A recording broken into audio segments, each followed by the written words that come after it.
നടനും ഭരണകക്ഷി MLA-യുമായ M. മുകേഷിനെതിരെ ലൈംഗിക പീഡന പരാതിയിൽ കേസെടുത്തു. ഗുരുതര വകുപ്പുകൾ ചേർത്താണ് കേസെടുത്തിരിക്കുന്നത്. എന്നിട്ടും മുകേഷ് MLA-യുടെ രാജി ആവശ്യപ്പെടാൻ സാധിക്കാത്ത സ്ഥിതിയിലാണ് സംസ്ഥാനത്തെ കോൺഗ്രസ്. LDF-ലെ പ്രമുഖ കക്ഷിയായ CPI മുകേഷിന്റെ രാജി ആവശ്യപ്പെട്ട് രംഗത്തുണ്ട്. എന്നാൽ കേരളത്തിലെ പ്രതിപക്ഷ കക്ഷിയായ കോൺഗ്രസിന് കയ്യിൽ കിട്ടിയ അവസരം മുതലാക്കാൻ പോലും സാധിക്കാത്ത അവസ്ഥയിലാണ്. അതിന് മറ്റൊരു കാരണം കൂടിയുണ്ട്. സമാനമായ കേസിൽപ്പെട്ട് പ്രതികളാക്കപ്പെട്ട 2 കോൺഗ്രസ് MLA-മാർ പാർട്ടിയിലുള്ളത് കൊണ്ട് മുകേഷിന്റെ രാജി ആവശ്യപ്പെടാനുള്ള ധാർമ്മികത UDF-നും KPCC-ക്കുമില്ല. Kovalam Perumbavoor MLA-മാരായ M. വിൻസെന്റും Eldhose കുന്നപ്പള്ളിയുമാണ് പീഡനക്കേസുകളിൽ പ്രതിയായവർ.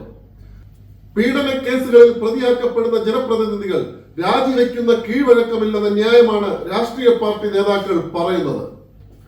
Hema commission report പുറത്തു വന്ന ഘട്ടങ്ങളിലൊന്നും മുകേഷ് ഇത്തരം പ്രവൃത്തികളിൽ ഏർപ്പെട്ടിരുന്നുവോ എന്ന കാര്യത്തിൽ CPM നേതൃത്വത്തിന് അറിവുണ്ടായിരുന്നില്ല. പിന്നീടാണ് മലവെള്ളപ്പാച്ചിൽ പോലെ മുകേഷിന്റെ മോശം പെരുമാറ്റത്തിനെതിരെ പല നടിമാരും രംഗത്ത് വന്നത്. കാസ്റ്റിംഗ് ഡയറക്ടർ ജോസ് ജോസഫും മിനു മുനീർ എന്ന നടിയുമാണ് അതീവ ഗുരുതര ആരോപണങ്ങൾ ഉന്നയിച്ചത്. മുകേഷിൽ നിന്ന് ശാരീരികവും മാനസികവുമായ പീഡനങ്ങൾ നേരിട്ടുവെന്നാണ് അവർ വെളിപ്പെടുത്തിയത്.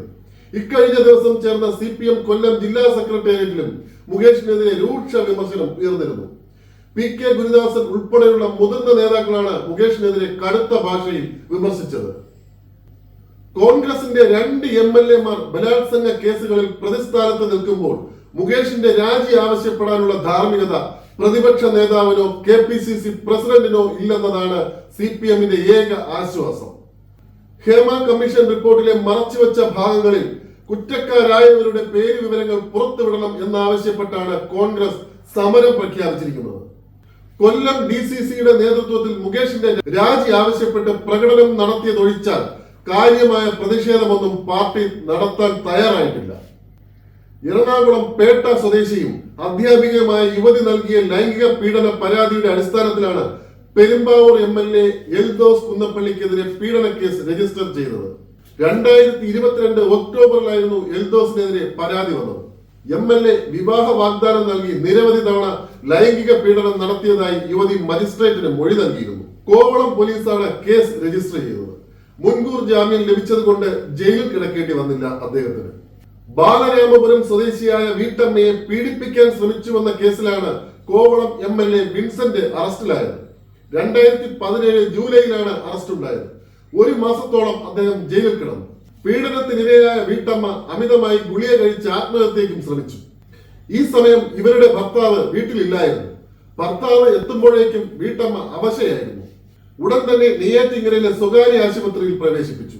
MLA വിൻസെന്റ് കാരണമാണ് ഭാര്യ ആത്മഹത്യയ്ക്ക് ശ്രമിച്ചതെന്ന് ചൂണ്ടിക്കാട്ടി ഭർത്താവ് ബാലരാമപുരം പോലീസിൽ പരാതി നൽകിയതോടെയാണ് സംഭവം പുറത്തറിഞ്ഞത്. വീട്ടമ്മ പോലീസിന് നൽകിയ മൊഴിയിൽ MLA കടയിലും വീട്ടിലും വെച്ച് പീഡിപ്പിച്ചതായാണ് പറഞ്ഞത്. ഇക്കാര്യം ഒരു വൈദികനോടും കന്യാസ്ത്രീയോടും വെളിപ്പെടുത്തിയിരുന്നതായും മൊഴി നൽകിയിരുന്നു. ഇതിനുശേഷമാണ് MLA-യുടെ പേരിൽ ബലാത്സംഗത്തിന് കൂടി കേസെടുത്തത്.